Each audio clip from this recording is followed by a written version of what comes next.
जय हिंद मेरे प्यारे प्यारे बच्चों। आज सामाजिक विज्ञान में इतिहास का दूसरा जो है अध्याय मैं लेकर के आया हूँ, भारत में राष्ट्रवाद। प्यारे बच्चों, आपने पहले वीडियो को देखा और बहुत प्यार दिया, इसलिए मैंने जो है दूसरा वीडियो बनाने की सोचा। ठीक है, तो आइए सबसे पहले बहुविकल्पी के लिए हम कुछ बिंदुओं को तैयार कर लें ताकि जो है परीक्षा में आप अच्छे से उसको कर सकें। तो जैसे बच्चों, प्रथम विश्व युद्ध जो है कब से कब तक चला? सन 1914 ईस्वी से 1918 ईस्वी तक। प्रथम विश्व युद्ध कब तक चला बच्चों? 1914 से लेकर के 1918 ईस्वी तक। जलियांवाला बाग हत्याकांड कब हुआ था? 13 अप्रैल सन 1919 ईस्वी में। असहयोग आंदोलन बच्चों कई बार पूछा है। असहयोग आंदोलन कब शुरू हुआ? 1920 ईस्वी को। खिलाफत आंदोलन कब शुरू हुआ? सन 1919 ईस्वी में।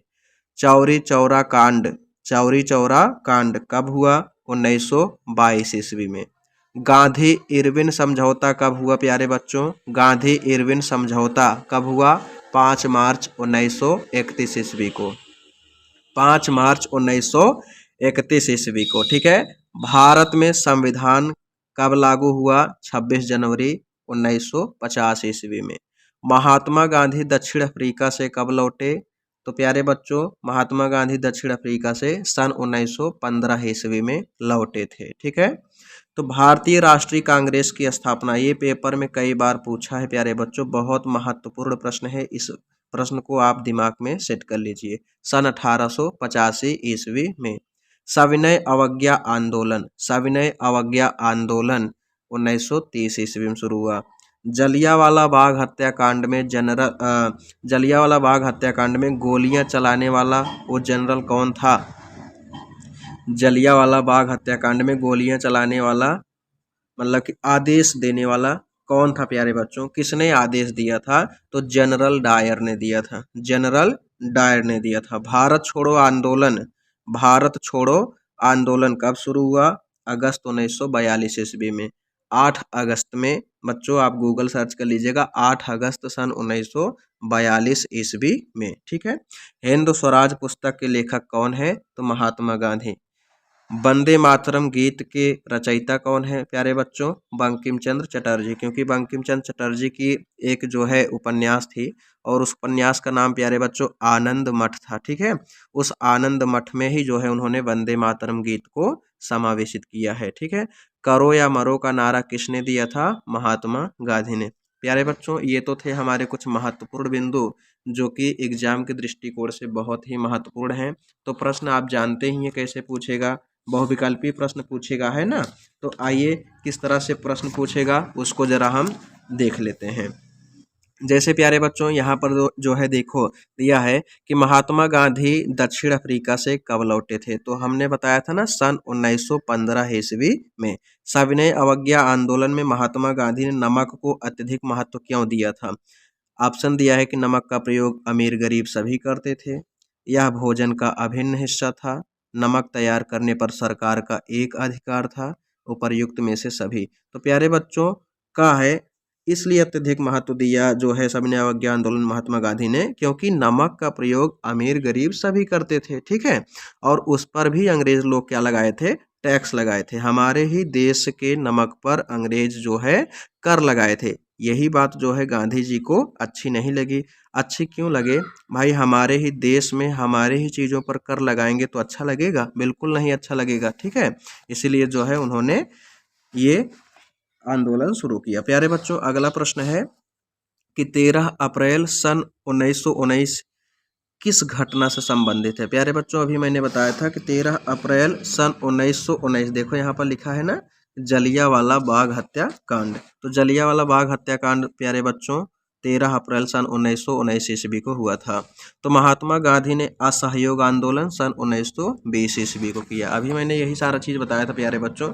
इसको आप अगर दिमाग में बैठा लेंगे तो सारे प्रश्न आप कर लेंगे। तो कुछ और प्रश्न देख लें जरा। जैसे प्यारे बच्चों, पूना पैक्ट किन दो नेताओं के बीच हुआ था? गांधी जी और डॉक्टर अंबेडकर के मध्य। गांधी जी और भीमराव अंबेडकर के बीच। सविनय अवज्ञा आंदोलन कब चला गया? सन 1930 ईस्वी में, ठीक है। और इसी प्रकार प्यारे बच्चों, करो या मरो का नारा हमने बता ही दिया गांधी जी का था। वंदे मातरम बंकिम चंद्र चटर्जी या फिर चट्टोपाध्याय उन्हीं को बोलते हैं, है ना। तो असहयोग आंदोलन का मुख्य कारण क्या था? खिलाफत आंदोलन। तो प्यारे बच्चों, चौरी चौरा कांड कब हुआ? सन 1922 ईस्वी में। तो वही सारे प्रश्न हैं, मैंने कहा ना कि अगर आप तैयार कर लेंगे तो सारे प्रश्न मैंने उसमें डाल दिए हैं। जैसे हिंद स्वराज के लेखक महात्मा गांधी, भारत में राष्ट्रपिता कहकर किसको संबोधित किया जाता है? ये तो बच्चे बच्चे को पता होगा, महात्मा गांधी को। भारतीय राष्ट्रीय कांग्रेस की स्थापना सन 1885 ईस्वी में, है ना। तो प्यारे बच्चों, आइए अब हम जो है महत्वपूर्ण प्रश्नों पर जो है क्या करते हैं, नजर डालते हैं। तो मैंने जो है लघु उत्तरी प्रश्न जो है 6 प्रश्न इसमें लिखे हैं और एक प्रश्न और, बाकी दीर्घ उत्तरी प्रश्न मैं सीरीज से आपको जो है बताऊंगा, ठीक है। जो महत्वपूर्ण होगा आप उसी को जो है स्क्रीनशॉट ले लीजिए, रोक करके वीडियो को लिख लिया करिए। तो प्यारे बच्चों, लघु उत्तरी प्रश्न देखिए। पहला प्रश्न क्या है? रॉलेट एक्ट क्या था, उसका विरोध कैसे किया गया और क्या परिणाम निकला उसका, ठीक है। रॉलेट एक्ट क्या था और उसका जो है विरोध कैसे किया गया और उसके क्या जो है परिणाम निकले। तो रॉलेट एक्ट 1919 ईस्वी में पारित एक ऐसा कानून था जिसमें भारतीयों पर किसी तरह के मुकदमे को चलाए बिना शंका के आधार पर, प्यारे बच्चों किसके आधार पर? शंका के आधार पर गिरफ्तार कर 2 साल तक जेल में बंद किया जा सकता था। सोचिए कितना खतरनाक कानून अंग्रेजों ने बनाया था कि यानी कि भारत के लोगों के अंदर जरा सा भी अगर देश के लिए लड़ाई लड़ेंगे और शंका हो जाएगी अंग्रेजों को, तो वो क्या करेंगे, बिना किसी मुकदमे जो है वो उनको गिरफ्तार करके जेल में डाल देंगे। ये कानून अच्छा तो बिल्कुल भी नहीं था, है ना। हमारे ही देश में फिरंगी आए और हमको जो है पाठ सिखा रहे हैं। तो प्यारे बच्चों, इसका परिणाम क्या निकला? तो अंग्रेजों ने राष्ट्रवादियों पर शुरू करने के साथ, मतलब कि दमन शुरू करने के साथ मार्शल लॉ लागू कर दिया। 13 अप्रैल को जलियांवाला बाग हत्याकांड हो गया। तो बच्चों, अपना मनमानी वो लोग करने लगे, है ना। तो हमारे देश के जितने क्रांतिकारी थे उनको जो है दमन करने के लिए, उनको दबाने के लिए, उनके हिम्मत को डाउन करने के लिए रॉलेट एक्ट लगाया गया था। लेकिन विरोध हुआ, जो भी गलत होगा उसका विरोध होना भी चाहिए प्यारे बच्चों। तो भारत में लोगों द्वारा रॉलेट एक्ट निम्न प्रकार से, मतलब कि इसका विरोध किया गया था। किस तरह से विरोध किया गया था देखें। जैसे विभिन्न शहरों में रैली जुलूसों का आयोजन किया गया, ठीक है। तो रैली जुलूसों का क्या किया गया, आयोजन किया गया। रेलवे वर्कशॉप में, यानी कि जो रेलवे के कर्मचारी थे उस वर्कशॉप में जो काम करते थे वो हड़ताल पर चले गए। कई शहरों में दुकानदारों ने दुकान बंद करके अपना विरोध जताया। तो प्यारे बच्चों, रैली निकाला गया, जुलूस निकाला गया, दुकानदार अपना जो है दुकान बंद करके विरोध जताया और इसी प्रकार जो है रैली जुलूसों के साथ जो है इस रॉलेट एक्ट का क्या किया गया, विरोध किया गया। तो प्यारे बच्चों, अब ये दूसरा प्रश्न है, देखें कि महात्मा गांधी द्वारा चलाए गए 3 सत्याग्रह आंदोलन का विश्लेषण कीजिए। तो महात्मा गांधी द्वारा चलाए गए 3 सत्याग्रह आंदोलनों का विश्लेषण कीजिए। तो प्यारे बच्चों, सत्याग्रह होता क्या है उसको आइए समझ लेते हैं जरा।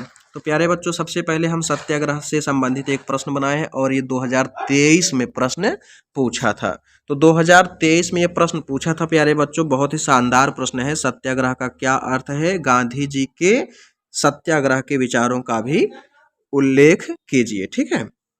तो सत्याग्रह का अर्थ क्या होता है वो समझते हैं।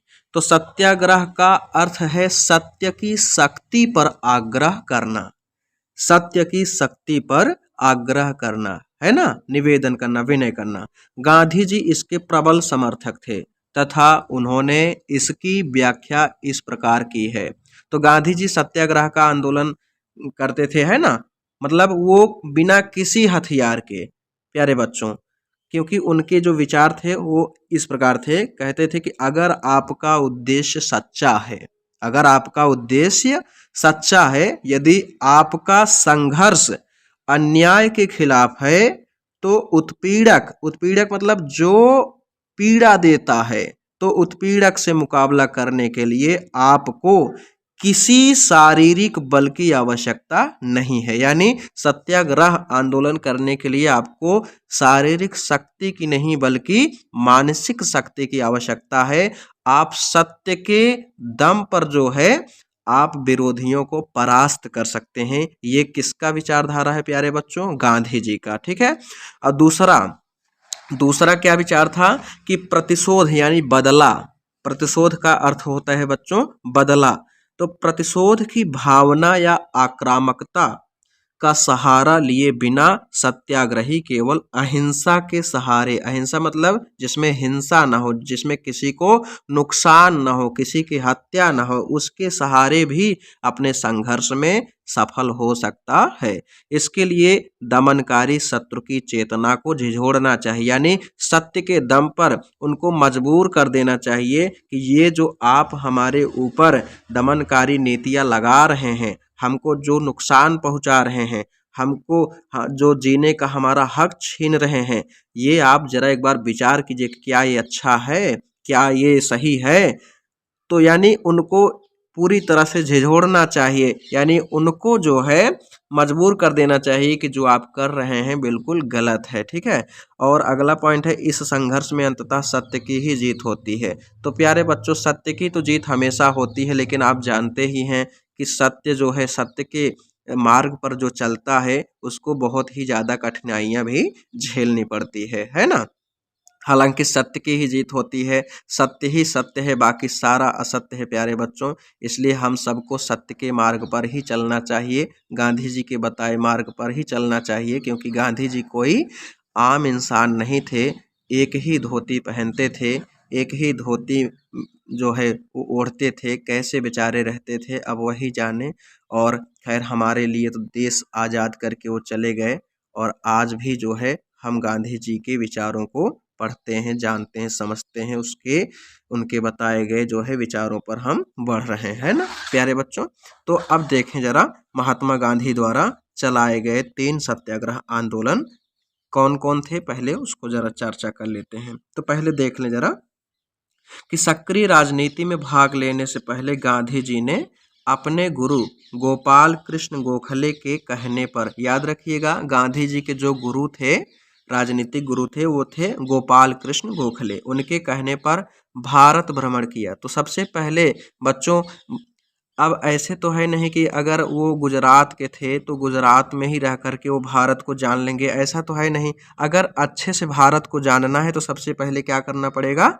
भ्रमण करना पड़ेगा। तो गोखले ने कहा कि आप सबसे पहले भारत में घूमिए, यानी वहाँ पर उनके लोगों से मिलिए। जब तक आप गांव के लोगों से नहीं मिलेंगे, एक एक व्यक्तियों के समूहों से नहीं मिलेंगे, तब तक आप भारत की नस जो है वो उसको नहीं पकड़ पाएंगे। इसलिए गांधी जी ने निर्णय किया कि हम सबसे पहले भारत भ्रमण करेंगे, उसके बाद जो है हम जो भी करना होगा हम करेंगे। क्योंकि 1915 से पहले गांधी जी जो है दक्षिण अफ्रीका में क्या किए थे, वहाँ पर भी कई आंदोलन कर चुके थे, सत्याग्रह आंदोलन, वहाँ पर भी उनका बहुत ही ज़्यादा चर्चा में रहा था।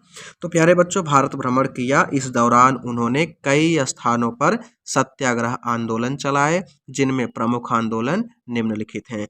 पहला आंदोलन, उनका सबसे पहला आंदोलन था बिहार। बिहार का एक जिला है प्यारे बच्चों चंपारण। तो बिहार में क्या है, एक जिला है चंपारण। तो वहाँ पर सत्याग्रह उन्होंने सबसे पहले शुरू किया। कब? सन 1917 ईस्वी में।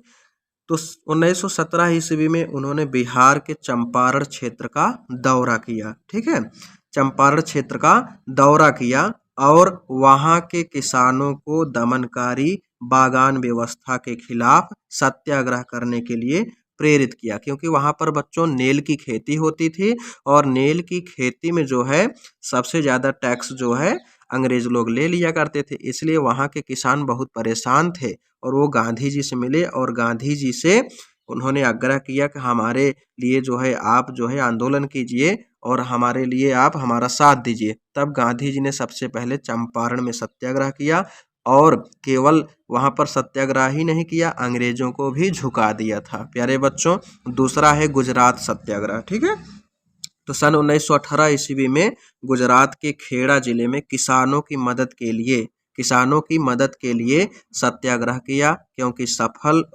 क्योंकि फसल खराब हो जाने और प्लेग की महामारी, महामारी मतलब जिसमें बहुत सारे लोग मतलब कि मारे जा सकते हैं, यानी महामारी जैसे कोरोना क्या थी, एक महामारी थी।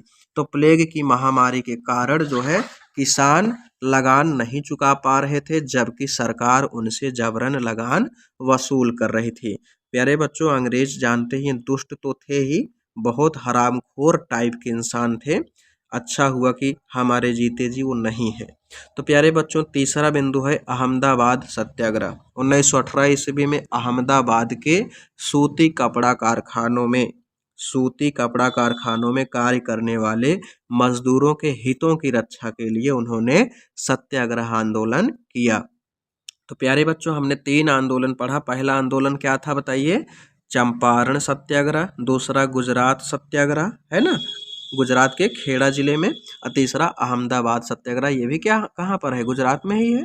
तो उपर्युक्त आंदोलन में उन्हें सफलता भी मिली, जिस कारण आम आदमी में उनकी अलग पहचान स्थापित हुई। तो प्यारे बच्चों, ये तो थे हमारे 3 प्रश्न, हमने बता दिया आपको। आइए अब चौथा प्रश्न जो है आपको हम बताते हैं। तो प्यारे बच्चों, मुझे आशा है आप सबको समझ में आ रहा होगा अच्छे से, और कमेंट भी आप किया करते रहा करिए। आपके कमेंट से हमको हिम्मत मिलती है प्यारे बच्चों। आप अगर एक कमेंट करते हैं तो मुझको डबल एनर्जी मिलती है। इसलिए जो है आप अच्छा कमेंट किया करो। अगर कोई सुझाव रहा करे ना तो उसको भी आप लिखा करिए, हमको अच्छा लगेगा प्यारे बच्चों। तो अगला प्रश्न है जो महत्वपूर्ण है, साइमन कमीशन की रिपोर्ट से कांग्रेस क्यों असंतुष्ट थी? साइमन कमीशन की रिपोर्ट से कांग्रेस क्यों असंतुष्ट थी? आपको पता होगा प्यारे बच्चों, साइमन कमीशन जब भारत में आया था तो उसका विरोध हुआ था, और उसी साइमन कमीशन के विरोध में लाला लाजपत राय पर जो है लाठीचार्ज हो गया था, जिसकी वजह से वो हमारे जो देश के लाजपत राय थे बेचारे, वो क्या हो गए थे? एक्सपायर कर गए थे, यानी शहीद हो गए थे। तो साइमन कमीशन की रिपोर्ट से कांग्रेस क्या थी? असंतुष्ट थी। क्यों असंतुष्ट थी? और आखिर मतलब कि कांग्रेस ने किस नई नीति की घोषणा की थी, आइए जरा जानते हैं। तो साइमन कमीशन में एक भी भारतीय सदस्य के शामिल ना होने के कारण कांग्रेस इसकी रिपोर्ट से असंतुष्ट थी। जो साइमन कमीशन यानी जो आयोग बना था उसमें भारतीय कोई नहीं था, इसलिए जो है उसका क्या हुआ, कांग्रेस ने विरोध किया। ठीक है, तो कांग्रेस ने पूर्ण स्वराज की नई नीति की घोषणा की, अनाउंस किया कि जो है अब हमारा देश जो है पूर्ण स्वराज यानी स्वतंत्र हो जाएगा। तो दिसंबर 1929 में जवाहरलाल नेहरू की अध्यक्षता में कांग्रेस के लाहौर अधिवेशन, लाहौर आप जानते ही हैं बच्चों पाकिस्तान में है, तो कांग्रेस के लाहौर अधिवेशन में पूर्ण स्वराज की मांग को औपचारिक रूप से मान लिया गया और तय किया गया कि 26 जनवरी सन 1930 को स्वतंत्रता दिवस के रूप में मनाया जाएगा। यानी 26 जनवरी 1930 को ही जो है हमारा देश जो है आज़ाद हो चुका होता, अगर वो मान लिया गया होता, और उस दिन लोग पूर्ण स्वराज के लिए संघर्ष की शपथ लेंगे। लेकिन ऐसा हो नहीं सका। आप जानते हो प्यारे बच्चों, हमारे देश को स्वतंत्रता कब मिली? 15 अगस्त सन 1947 को, यानी इसके 17 साल बाद प्यारे बच्चों हमारे देश को आज़ादी के लिए न जाने कितने वीर शहीद हो गए। आज हम एक स्वतंत्र देश में रहते हैं, एक अच्छे देश में रहते हैं, और हमारा दायित्व बनता है कि हम अपने देश को सदैव उन्नति के मार्ग पर ले जाएं। कैसे ले जा सकते हैं? हम छोटे छोटे तरीकों से, भारत को मदद करके।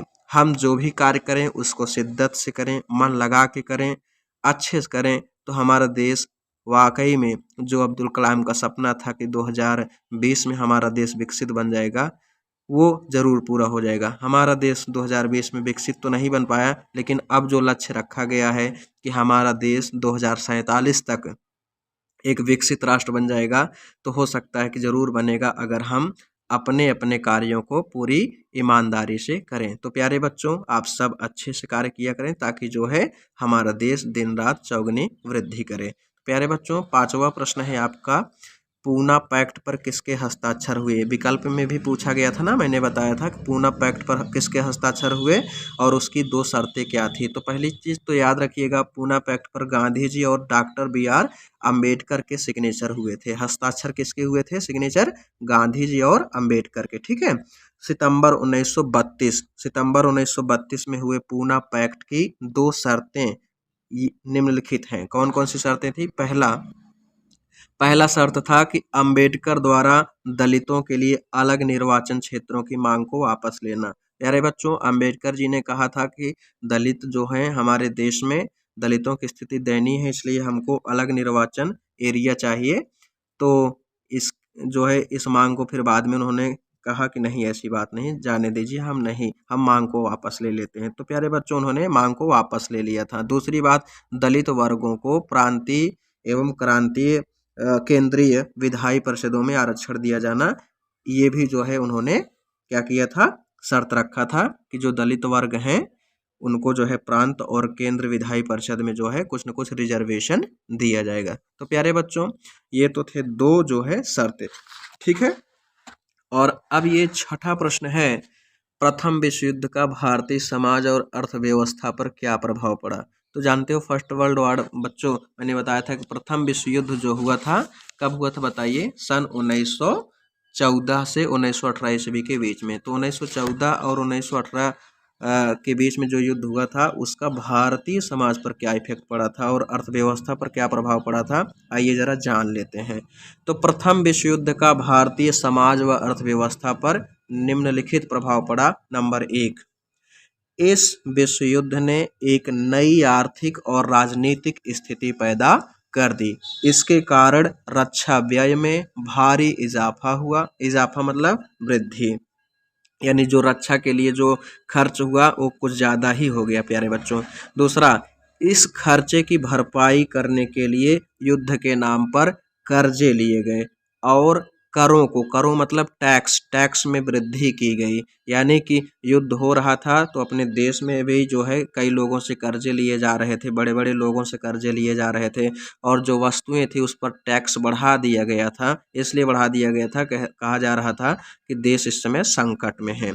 तो तीसरी बात, सीमा शुल्क बढ़ा दिया गया और आयकर यानी इनकम, जो इनकम होता है, आयकर यानी इनकम टैक्स जो होता है वो शुरू किया गया। युद्ध के दौरान कीमतें तेजी से बढ़ रही थी।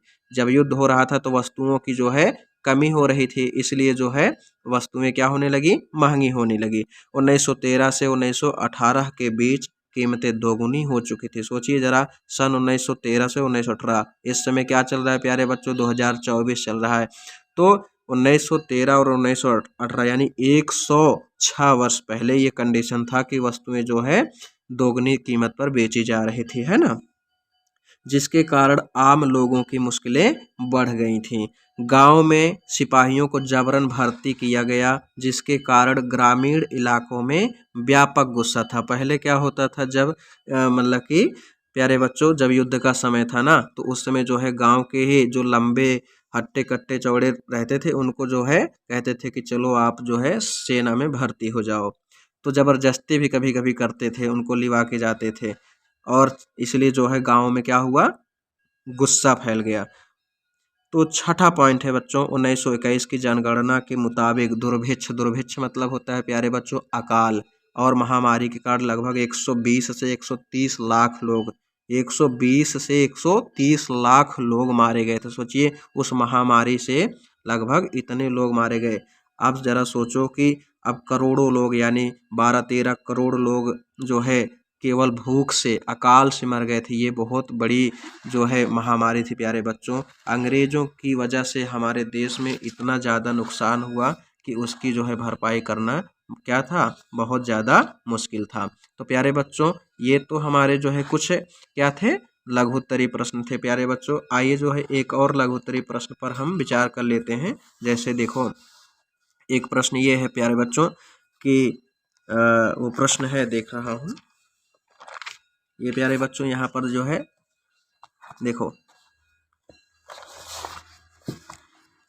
भारत छोड़ो आंदोलन के किन्हीं 3 कारणों का उल्लेख कीजिए। तो इस आंदोलन का तात्कालिक कारण क्रिप्स मिशन के बिना किसी अंतिम निर्णय पर पहुंचे ही समाप्त हो जाना था। दूसरा क्या था, द्वितीय विश्व युद्ध में भारत का ब्रिटिश सरकार को बिना शर्त समर्थन करने की मंशा को भारतीय राष्ट्रीय कांग्रेस द्वारा सही से न समझा जाना। द्वितीय विश्व युद्ध के परिणाम स्वरूप अर्थव्यवस्था की स्थिति काफी खराब हो गई थी। तीसरा, ब्रिटिश सरकार विरोधी भावना और पूर्ण स्वतंत्रता की मांग ने भारतीय जनता के बीच लोकप्रियता हासिल कर ली थी। वहीं अखिल भारतीय किसान सभा, फॉरवर्ड ब्लॉक आदि जैसे कांग्रेस से संबद्ध विभिन्न निकायों के नेतृत्व में 2 दशक से चल रहे जन आंदोलनों ने इस आंदोलन के लिए पृष्ठभूमि निर्मित कर दी थी। तो जो भारत छोड़ो आंदोलन शुरू किया गया था, कहा गया था कि अब आप भारत छोड़ ही दीजिए, तो वो लोग जो है अंग्रेज लोग हमारे देश को कहा कि आप जो है विश्व युद्ध में भाग ले लीजिए, फिर उसके बाद हम आपके भारत को छोड़ देंगे। लेकिन ऐसा हुआ नहीं प्यारे बच्चों। तो प्यारे बच्चों जो है अब एक और जो है दीर्घ उत्तरीय प्रश्न, मैंने इसको लिखा नहीं है, जो महत्वपूर्ण प्रश्न है उसको जो है हम आपको बता दे रहे हैं। आप इसको जो है दिमाग में सेट कर लीजिए, पढ़ लीजिए, ठीक है। अगर जहां ना समझ में आए आप कमेंट में कर दीजिएगा, हम लिख देंगे। तो प्यारे बच्चों देखिए जरा कि भारत के स्वतंत्रता संघर्ष में सविनय अवज्ञा आंदोलन के महत्व का वर्णन कीजिए। सविनय अवज्ञा आंदोलन, ठीक है, सविनय अवज्ञा आंदोलन। तो 1929 ईस्वी के अपने लाहौर अधिवेशन में कांग्रेस ने पूर्ण स्वतंत्रता की मांग को अपना आदर्श घोषित किया, परंतु यह आदर्श तब तक पूरा नहीं हो सकता था जब तक ब्रिटिश सरकार का जोर शोर से विरोध ना किया जाए। इस तरह महात्मा गांधी के नेतृत्व में 1930 ईस्वी में कांग्रेस ने सविनय अवज्ञा आंदोलन शुरू किया। इस आंदोलन का श्री गणेश महात्मा गांधी की दांडी यात्रा और नमक कानूनों को तोड़कर शुरू किया गया। कई उतार चढ़ाव के साथ यह आंदोलन 1934 ईस्वी तक चलता रहा। इस आंदोलन को 1934 ईस्वी में वापस ले लिया गया, फिर भी इसने राष्ट्रीय आंदोलन पर अपने गहरे प्रभाव छोड़े। तो इसके क्या प्रभाव थे देखो, सविनय अवज्ञा आंदोलन के दौरान लोगों का ब्रिटिश शासन से विश्वास जाता रहा और वे ब्रिटिश सरकार के विरुद्ध लड़ने के लिए एकजुट होने लगे। सविनय अवज्ञा आंदोलन के चलाए जाने के साथ भारत में क्रांतिकारी आंदोलन फिर से जागृत हो गए। इसी काल में भगत सिंह और बटुकेश्वर दत्त आदि क्रांतिकारी देशभक्तों ने दिल्ली के असेंबली में 2 बम फेंके, ठीक है। इस आंदोलन के दौरान भारतीयों को ब्रिटिश सरकार की कठोर यातनाओं को सहना पड़ा, परंतु अपने संघर्ष से जो अनुभव उन्हें मिला वह अमूल्य था। इस अनुभव ने आगे आने वाले स्वतंत्रता संघर्ष में उनका बड़ा मार्गदर्शन किया और एक सफल संघर्ष के दांव पेच समझा दिए। तो प्यारे बच्चों अब जो है देखते हैं कि अगला प्रश्न जो है आपके लिए हम क्या बताते हैं। तो अगला जो महत्वपूर्ण प्रश्न है प्यारे बच्चों, वो प्रश्न है सविनय अवज्ञा आंदोलन की सीमाओं पर एक टिप्पणी लिखिए। देखिए, सविनय अवज्ञा आंदोलन की सीमाओं पर एक टिप्पणी लिखिए। ये 22 में भी पूछा था और 23 में। तो क्या महत्वपूर्ण सीमाएं थी वो जरा देखते हैं कि जब सविनय अवज्ञा आंदोलन शुरू हुआ उस समय समुदायों के बीच संदेह और अविश्वास का माहौल बना हुआ था। कांग्रेस से कटे हुए मुसलमानों का एक तबका किसी संयुक्त संघर्ष के लिए तैयार नहीं था। भारत के विभिन्न धार्मिक नेताओं और जाति समूहों के नेताओं ने अपनी अपनी मांगें शुरू कर दी, जिससे सविनय अवज्ञा आंदोलन के प्रति इन्होंने कोई खास रुचि नहीं दिखाई। धीरे धीरे हिंदू और मुसलमानों के बीच संबंध खराब होते गए। कई शहरों में सांप्रदायिक टकराव और दंगे हुए, जिससे दोनों समुदायों के बीच फासले बढ़ते गए। कांग्रेस ने रूढ़िवादी सवर्ण हिंदू सनातन पंथियों के डर से दलितों पर ध्यान नहीं दिया, लेकिन गांधी जी ने ऐलान किया कि अस्पृश्यता मतलब बच्चों होता है छुआछूत, उसको खत्म किए बिना 100 साल तक भी स्वराज की स्थापना नहीं की जा सकती। उन्होंने कहा कि जो देश में छुआछूत है उसको सबसे पहले खत्म किया जाए। तो गांधी जी ने अछूतों को हरिजन यानी ईश्वर की संतान, हरि मतलब ईश्वर, जन मतलब लोग यानी संतान, हरि की संतान बताया। उन्होंने मंदिरों, सार्वजनिक तालाबों, सड़कों और कुओं पर समान अधिकार दिलाने के लिए सत्याग्रह किया। कई दलित नेता अपने समुदाय की समस्याओं का अलग राजनीतिक हल ढूंढना चाहते थे। उन्होंने शिक्षा संस्थानों में आरक्षण यानी रिजर्वेशन के लिए आवाज उठाई और अलग निर्वाचन क्षेत्रों की बात कही, जैसे अंबेडकर, ताकि वहां से विधायी परिषदों के लिए केवल दलितों को ही चुनकर भेजा जा सके, क्योंकि इनकी भागीदारी काफी सीमित थी। तो प्यारे बच्चों, ये तो महत्वपूर्ण प्रश्न था। एक और प्रश्न पर हम लोग विचार कर लेते हैं। जैसे ये प्रश्न है बच्चों, आपका महत्वपूर्ण प्रश्न है कि गांधी जी ने असहयोग आंदोलन क्यों प्रारंभ किया, उनके द्वारा यह आंदोलन वापस लेने के प्रमुख कारण क्या थे, या फिर असहयोग आंदोलन के मुख्य कारण क्या थे, ऐसे भी पूछा जा सकता है। या फिर 23 में देखो पूछा है कि असहयोग आंदोलन के कारण और उसके प्रभावों का उल्लेख करें। तो असहयोग मतलब सहयोग ना करना, सीधी सी बात है प्यारे बच्चों। कांग्रेस ने महात्मा गांधी के नेतृत्व में 1920 ईस्वी में असहयोग आंदोलन शुरू करने का निर्णय लिया। यह एक क्रांतिकारी कदम था। कांग्रेस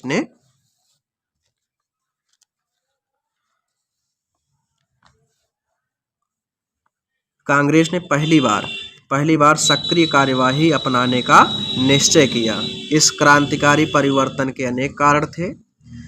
अब तक महात्मा गांधी ब्रिटिश सरकार की न्यायप्रियता में विश्वास करते थे और उन्होंने प्रथम विश्व युद्ध में ब्रिटिश सरकार को पूरा सहयोग दिया था, किंतु जलियांवाला बाग नरसंहार, पंजाब में मार्शल लॉ और हंटर कमेटी की जांच ने उनका अंग्रेजों के न्याय से विश्वास उठा दिया। उन्होंने अनुभव किया कि अब पुराने तरीके छोड़ने होंगे। कांग्रेस से उदारवादियों के अलग हो जाने के बाद कांग्रेस पर पूरी तरह से गर्मपंथियों का नियंत्रण हो गया। उधर तुर्की और मित्र राष्ट्रों में सेवर्स की संधि की कठोर शर्तों से मुसलमान भी रुष्ट थे, यानी उदास थे, नाराज थे। देश में अंग्रेजों के प्रति बड़ा असंतोष था। महात्मा गांधी ने मुसलमानों के खिलाफत आंदोलन में उनका साथ दिया तथा असहयोग आंदोलन छेड़ने का विचार किया।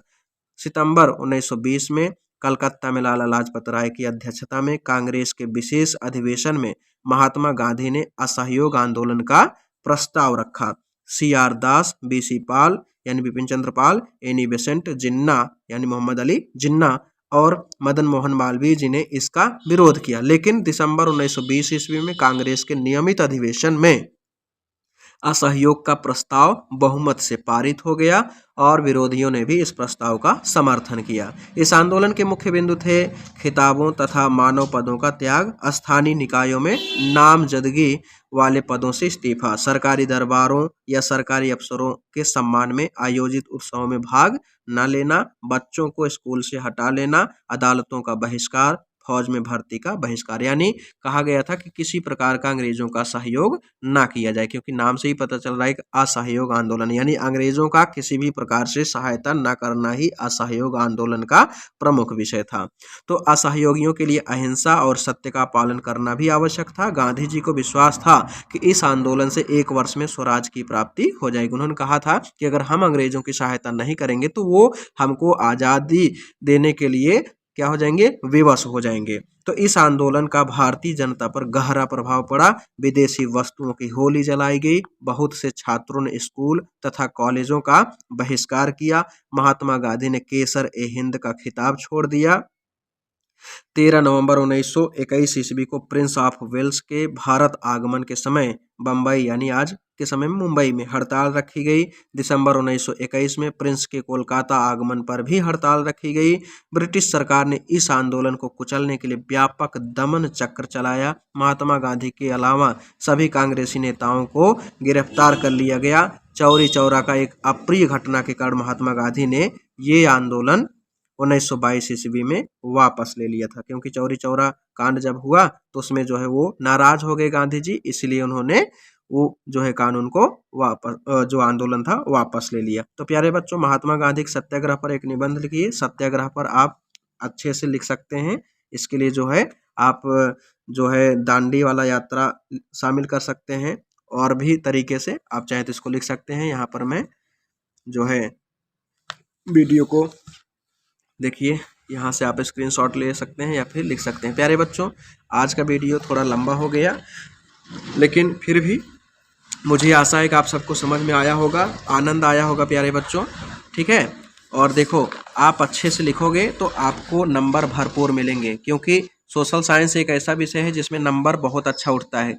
हमारे जितने भी बच्चे एग्ज़ाम दिए जो संस्था में पढ़ने वाले बच्चे हैं, वो सब के सब लगभग सारे बच्चे जो है 80 के पार ही नंबर पाए हैं। कुछ बच्चे तो ऐसे हैं कि जो 95 से एबव नंबर जो है इस बार पाए हैं। तो 95, 96, 97, 98 यहाँ तक नंबर जो है बच्चे पा चुके हैं। तो प्यारे बच्चों, आप भी पा सकते हैं यदि आप अच्छे से तैयारी किए रहेंगे तो आपके भी नंबर जो है, अब ऐसा तो है नहीं कि 100 नंबर ही मिल जाएगा, मिल भी सकता है यदि आप उतनी अच्छे से तैयारी कर लेंगे तो प्यारे बच्चों, आज का लेक्चर बस इतना ही। आपको ये वीडियो कैसा लगा?